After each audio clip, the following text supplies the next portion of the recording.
एक construction project में एक परचेस मैनेजर का रोल क्या रहता है। हेलो फ्रेंड्स, मैं मलय सिन्हा एक सिपाही इस चैनल में आपका हार्दिक स्वागत करता हूं। इस वीडियो में आप जानेंगे कि एक कंस्ट्रक्शन प्रोजेक्ट का शुरुआत में एक परचेस मैनेजर का रोल क्या रहता है, उन्हें क्या क्या एक्टिविटीज निभाना पड़ता है। दोस्तों, कोई भी एक कंस्ट्रक्शन प्रोजेक्ट जब शुरुआत होता है तो उसमें कई सारे बातों के ऊपर ध्यान रखकर चला जाता है। अगर तो देखिए आपका कंपनी बड़ा है, फेमस है, काफी नाम है, तो फिर कोई दिक्कत नहीं है। लेकिन छोटा मोटा अगर कंपनी है, ज्यादा फेमस नहीं है, तो फिर शुरुआत में कोई भी सप्लायर्स आपको क्रेडिट में माल मटेरियल जो है नहीं देगा। दूसरी बात क्या है कि सप्लायर्स जो रहता है वो आपको बार बार आपको रेट कोटेशन ये देने के लिए कतराएगा, देने के लिए राजी नहीं होगा।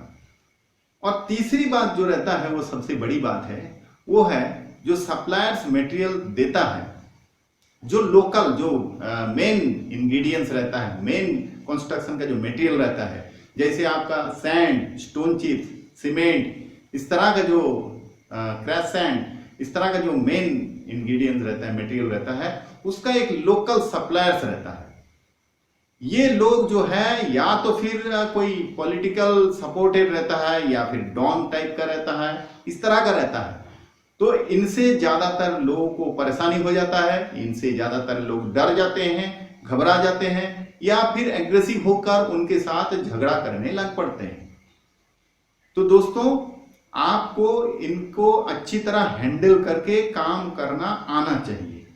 ये कैसे संभव होगा, आइए जान लेते हैं।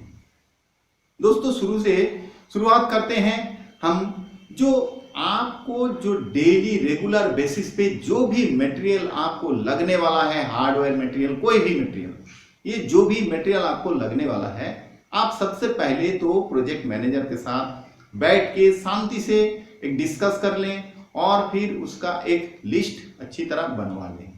अब वो लिस्ट के साथ आप आपका जो प्रोजेक्ट का नजदीकी जो मार्केट है वहां पर पहुंचे और जितना भी बड़े बड़े वेंडर हैं इस लाइन का, वो बड़े बड़े वेंडर के साथ आप इसके साथ डिस्कस करें और रेट के बारे में डिस्कस करें, कोटेशन लें।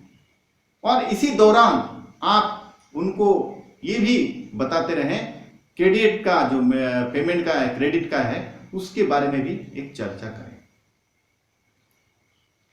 हो सकता है कि शुरू शुरू में वो सप्लायर्स आपको क्रेडिट देने के लिए राजी ना हो, लेकिन आपको उनका विश्वास जीतना होगा और उनको ये भरोसा दिलाना पड़ेगा कि सर आपका पेमेंट कहीं नहीं जाएगा, मैं आपका पेमेंट जरूर करूंगा, मेरा प्रोजेक्ट यहां पर है, आप चाहे तो आप खुद जा सकते हो या किसी को भेज के ये बात का पुष्टि कर सकते हो। इस तरह से आपको किसी तरह उनको अपना पक्ष में लेकर क्रेडिट की बात जरूर चालू करनी है। अगर शुरू शुरू में वो ना माना तो शुरू शुरू में एक बार दो बार आप उनके साथ कैश में डील कीजिए और आगे आने वाला दिन में आप जो भी लेन देन है उनके साथ क्रेडिट में आप कर पाएंगे। ये हो गया पहली बात। दूसरी बात क्या है, आप जब भी कोई मटेरियल का ऑर्डर देने जाएं, परचेस का ऑर्डर देने जाएं, तो ध्यान रखें एक बात का, खास करके वो है बड़े पार्टी, जो बड़ा वेंडर है, बड़े सप्लायर है, उन्हें आप सिलेक्ट करें। हो सकता है कि वही मटेरियल आपको कोई छोटे मोटे दुकानदार सस्ते में दे देता हो, सस्ते में दे रहा हो, लेकिन उनके साथ बड़ा डील ना करें, उनसे बचें। क्योंकि होगा क्या, वो जो छोटे मोटे दुकानदार आपको मटेरियल तो दे दिए, लेकिन क्या है, अगले दिन ही पेमेंट के लिए आपका तगादा देने लग पड़ेगा, आपका पीछे पड़ जाएगा, जो कि आपके लिए काफी मुश्किल हो जाएगा।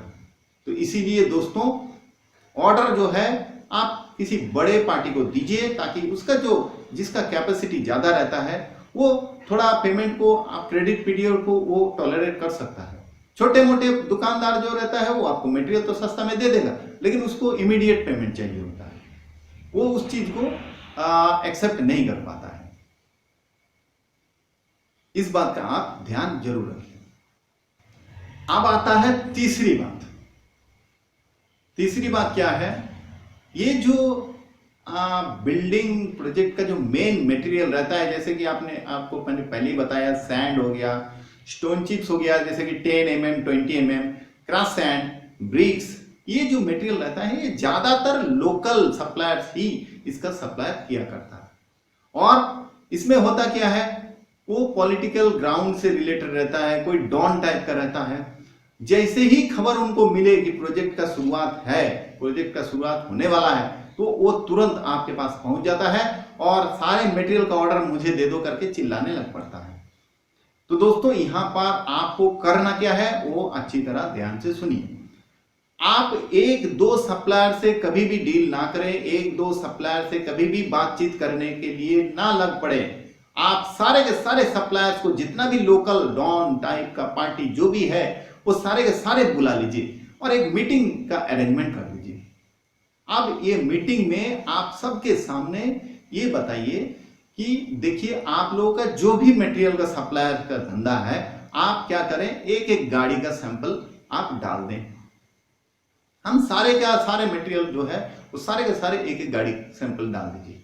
हम उनका जो क्वालिटी है उसका टेस्ट करेंगे और वो जो क्वालिटी का टेस्ट हम क्लाइंट का, अपना जो क्लाइंट है उनको दिखाएंगे। अगर क्लाइंट ये पास कर दिया, क्लाइंट अगर इसे सर्टिफाई करता है, तो वो उस सप्लायर्स को ही हम ये मटेरियल का ऑर्डर देंगे।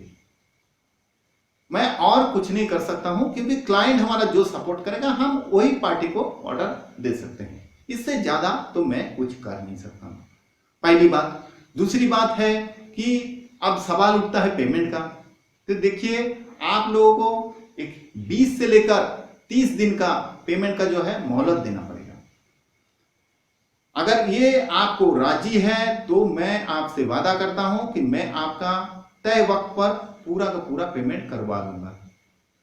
अन्यथा अगर आपको जल्दबाजी है, अगर आपको 7 दिन के अंदर ही पेमेंट चाहिए, इस तरह का कोई बात है, तो सर ये रहा हमारा हेड ऑफिस का टेलीफोन नंबर। आप डायरेक्टली उनके साथ बातचीत करें, उनके साथ आप इस बात को समझ के ले लें। मुझे इस बात में बिल्कुल मत घसीटिएगा और मेरे पास बिल्कुल कोई भी बात करने के लिए मत आइएगा। ये मैं शुरू दिन में ही आपसे क्लियर करके बोल दे रहा हूं। उसके बारे में मेरे को भविष्य में कभी भी कुछ भी बोलने के लिए मत आइएगा। मैं इसके लिए एक पैसा का भी जिम्मेदारी नहीं लेता हूं। अगर ये बात आपको पसंद है, ये बात आपको अच्छी तरह समझ में आ गया, तो आप आगे बढ़िए और हमारे साथ कारोबार कीजिए। आप भी अपना धंधा कीजिए और हमें भी शांति से इस प्रोजेक्ट को कंप्लीट करने के लिए मदद करें, हमारा भी सपोर्ट करें। तो दोस्तों, ऐसा करते ही आप क्या कर दिए हो, आप उनके ऊपर ही जिम्मेदारी डाल दिए हो। अब कोई झगड़ा नहीं, कोई गुस्सा नहीं, कोई भी आक्रमण नहीं, कुछ भी नहीं, क्योंकि आपने एक टैक्टिस कर दिया है। आप सारे के सारे जिम्मेदारी उठा के उनके कंधे पे डाल दिया है। अब उनको डिसीजन लेने दो, ये उनका सिद्धांत रहेगा। आप देख लेना, अगर 10 पार्टी है, 12 पार्टी है, जितना भी पार्टी है, सप्लायर्स है, उसमें से देखना 2-4 ही टिक पाएगा, बाकी सारे के सारे कपूत की तरह भाग जाएगा उड़ के, क्योंकि उनका कैपेबिलिटी है ही नहीं। वो ज्यादा दिन तक, जो कैपेबल है वो आपको 30 दिन का मोहलत देगा, मटेरियल डालेगा, वो बंदा सही से रहेगा और आखिर तक वो सप्लाई करते रहेगा। तो यहां दूध का दूध पानी का पानी हो जाएगा। आपको ज्यादा टेंशन लेने का भी जरूरत नहीं, कुछ भी नहीं, सिर्फ आप इस चीज को प्रयोग करें ठीक से। तो दोस्तों, ये कुछ बातें हैं जिसका प्रयोग करके आप ना केवल एक प्रोजेक्ट को सक्सेसफुली कंप्लीट कर सकते हो, आप अपना जो रोल है एज ए परचेज मैनेजर उसको भी बाखूबी निभा सकते हो। साथ साथ आपका जो प्रमोशन है वो भी निश्चित हो जाता है। तो दोस्तों, ये छोटा सा एक वीडियो रहा। ये वीडियो आपको कैसा लगा कमेंट करके जरूर बताइए। और सबसे पहले तो ये बात है कि आपने अभी तक अगर इस चैनल को सब्सक्राइब नहीं किया तो इसे सब्सक्राइब जरूर करें, ताकि आने वाला दिन में और भी अच्छे अच्छे वीडियो आपको इसी तरह मदद कर सके, एक दिशा आपको मिल सके। दोस्तों, आपका परिवार खुश रहे। दिल से धन्यवाद।